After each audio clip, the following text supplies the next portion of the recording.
Yeah! Bien le bonsoir tout le monde et bienvenue sur Blabla Linux pour une nouvelle vidéo Blabla Linux qui va vous montrer comment, encore, comment créer une clé USB de réemploi grâce au logiciel Ventoy, mais je vais vous montrer cela sur Linux. Mais sachez, et c'est ça l'avantage d'utiliser Ventoy, c'est que l'on peut très bien créer donc sa clé USB de réemploi sur Linux ou sur Windows. Et ce que je vais vous montrer là, maintenant, c'est valable également sur Windows. Ouais, il y a quelques petites différences, c'est pour ça que je ferai quand même une vidéo en montrant la même chose, mais sur Windows. Voici tous les fichiers dont vous avez besoin pour vous créer une clé USB de réemploi, sachant que je vais dédier cette clé USB de réemploi à Debian Facile. Pourquoi?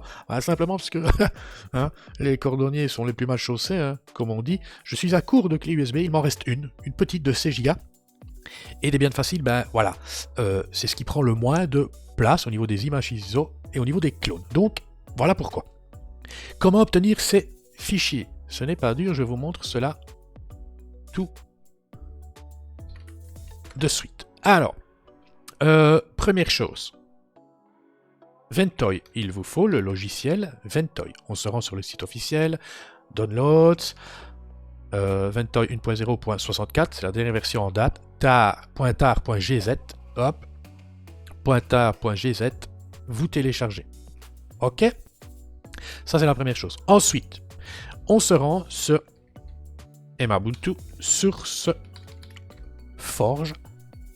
Voilà. Onglet Files pour fichiers, répertoire USB réemploi. Et là, vous allez télécharger ventoy.zip, clone.sh, clone.ini, partid.sh et Clonezilla Live architecture 32 bits, Clonezilla Live architecture 64 bits. Utilisez la version de Clonezilla Live que l'on fournit sur SourceForge, tout simplement parce que on a testé plusieurs versions et c'est avec cette version que l'on a le moins de problèmes. Il n'y a pas longtemps, j'ai voulu utiliser l'avant-dernière version en date et la dernière version en date de Clonezilla.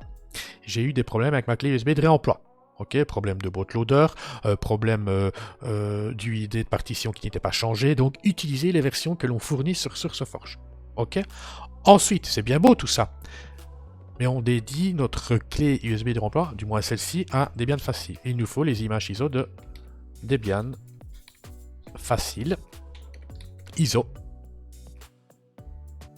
Je descends. Page de téléchargement. On rapatrie l'image ISO. Donc architecture 64 bits et 32 bits. Ok. Ensuite, il nous faut des clones. Regardez, je descends en bas. Et qu'est-ce qu'il y a mis? Télécharger à partir de cette page les clones dont vous avez besoin. Clé USB de réemploi dédiée à Debian Facile. Je suis belge, donc DFISO BE. Je télécharge l'archive TAR 32 bits, son fichier de contrôle. L'archive TAR 64 bits, son fichier de contrôle. L'archive TAR 64 bits UEFI et son fichier de contrôle. Ok. Une fois que vous avez tout téléchargé, et bien on se retrouve avec ceci. Ok. Qu'est-ce que l'on va faire? Regardez, le logiciel Ventoy, le voici. Clic droit, extraire ici. Plus besoin de l'archive. Mettre à la corbeille. Je rentre dans le répertoire. Clic droit, ouvrir dans un terminal. Je vais faire // Ventoy GUI x86 _ 64. On va utiliser ce lanceur. Ok, tac. Notre passe du Seigneur qui va bien. On passe en français, c'est plus agréable. On veille à bien sélectionner sa clé USB.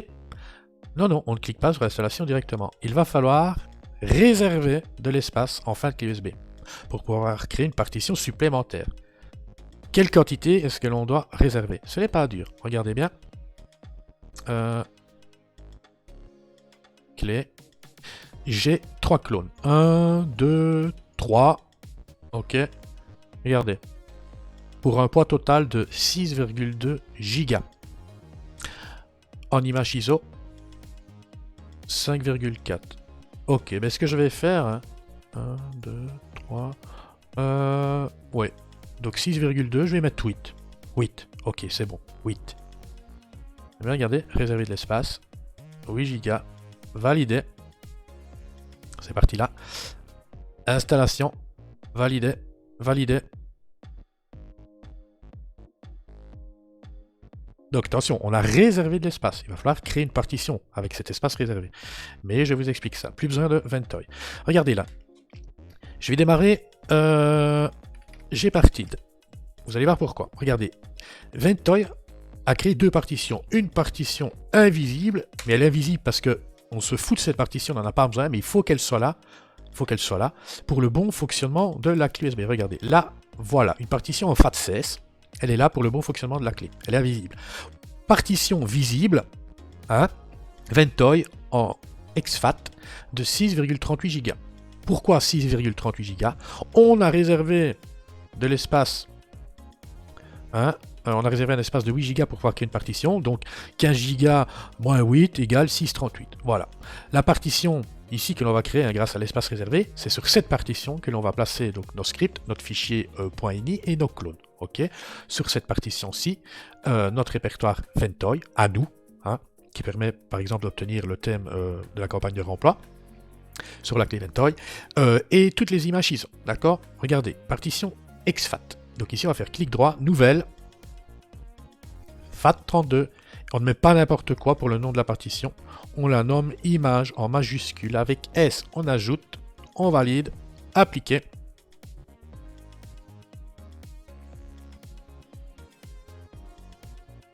Fermer. On peut fermer gpartid. Et là, regardez, partition Ventoy, partition image. Alors, ce qu'on va faire, on va être malin. Bureau, clé. Voilà, on va travailler comme ceci. Oula, il me semble que j'ai... Tac. Voilà, c'est mieux comme ça. Alors, donc sur la partition Ventoy, qu'est-ce que l'on va mettre? Notre répertoire Ventoy, donc qui est ici, c'est une archive.zip, donc clic droit, extraire ici. Voilà, il est là. Donc clic droit, copier. Je colle. On va mettre toutes les images ISO, donc les deux images ISO de Clonezilla Live, architecture, donc ici 64, 32. Les images ISO de nos systèmes live, donc Debian Facile, architecture 64, 32. Clic droit, copier, clic droit, coller. Voilà. C'est tout pour cette partition-là. Seconde partition, la partition que l'on vient de créer en FAT32, que l'on a nommée image. Sur cette partition, nous allons y placer nos deux scripts, notre fichier .ini, donc clic droit, copier, clic droit, coller. Je peux dire faire ceci. Voilà. Et on va y placer nos clones. Mais avant, on va quand même vérifier l'intégrité de nos archives .tar. Ok, parce que nos clones sont des archives. Il va falloir décompresser les archives. Mais avant de décompresser, on va vérifier l'intégrité de ces archives. Regardez bien. J'ouvre le fichier de contrôle. Je sélectionne le SHA-256. Je copie. Clic droit sur l'archive. Propriété, empreinte. Vérifier. Donc je colle la somme de contrôle. Hachage. Si j'ai un petit V, c'est que l'intégrité de cette archive est OK. Elle n'est pas corrompue. C'est bon. Vu que c'est bon, clic droit, extraire ici. Et on fait ça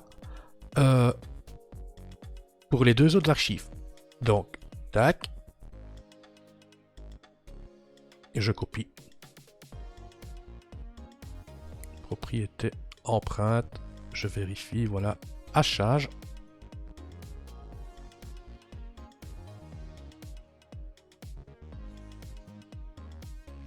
C'est bon.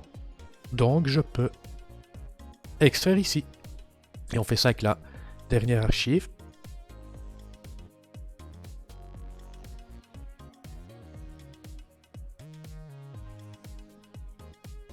Empreinte.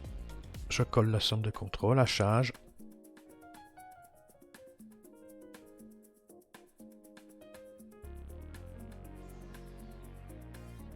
C'est bon, je ferme. Clic droit, extraire ici. Une fois que c'est fait, hein, eh bien, on va pouvoir donc sélectionner nos trois clones et les coller donc sur la partition image, mais il faudrait peut-être que j'attende que le premier copier-coller soit terminé.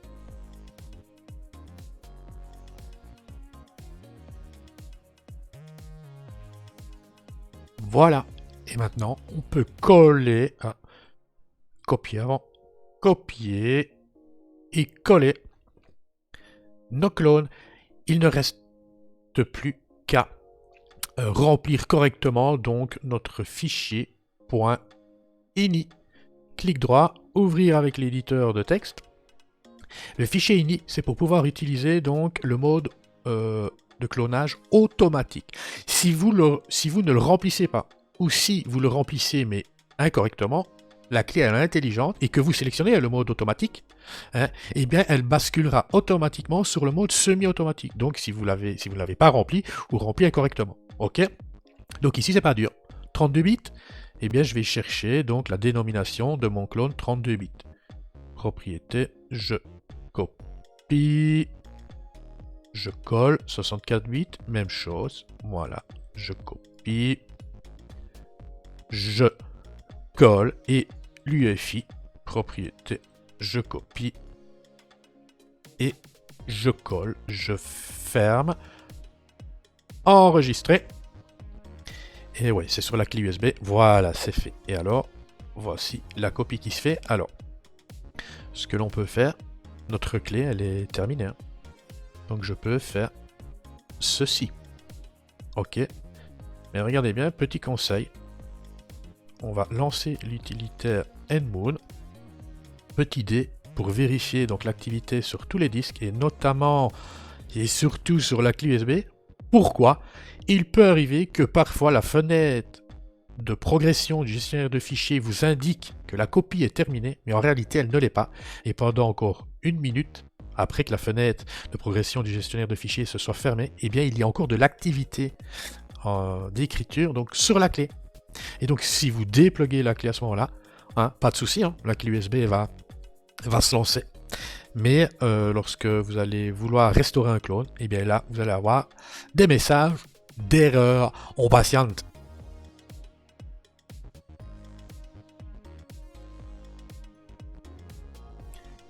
La fenêtre de progression du gestionnaire de fichiers s'est fermée pour dire voilà, la copie est terminée, mais vérifiez bien grâce à nmoon que c'est bien le cas, qu'il n'y a plus d'activité en lecture-écriture sur la clé. Cela peut arriver qu'il y a encore de l'activité.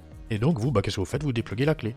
Vous testez la clé, et puis là vous me dites oh, tes clones ils vont pas. Ça peut arriver sur une autre machine que j'utilise, ça arrive fréquemment.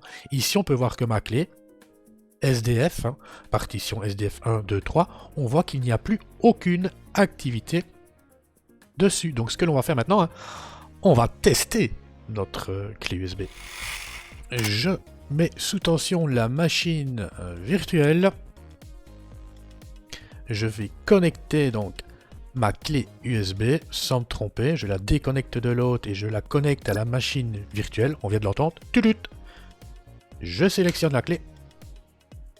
Et c'est magique. On peut tester donc Debian facile en live, hein, donc grâce à l'ISO architecture 64 et 32 bits. Les deux premières entrées, eh bien, c'est pour utiliser donc notre clé USB de réemploi. Ok. Ici, admettons que je vais installer donc le clone architecture donc 64 bits. Donc première entrée. Ensuite, ok. Mais est-ce que je vais utiliser donc l'installation semi-automatique par clonage? Donc semi-automatique, ça veut dire que je vais devoir sélectionner manuellement le clone que je veux donc installer. Je vais devoir ensuite confirmer hein, par oui et reconfirmer par oui hein, pour répondre à la question est-ce que je suis sûr que je veux réaliser cette opération? Attention, toutes les données sur le disque seront effacées. Ou alors j'utilise cette option installation automatique par clonage et on ne va pas s'en priver. On a rempli donc le fichier .ini. Donc automatiquement le clone architecture 64 bits va être utilisé, surtout qu'on a lancé la clé non pas en mode UEFI mais en mode Legacy. Donc c'est le clone 64 bits qui va être utilisé et l'opération de clonage automatique, regardez, va se lancer d'un moment à l'autre.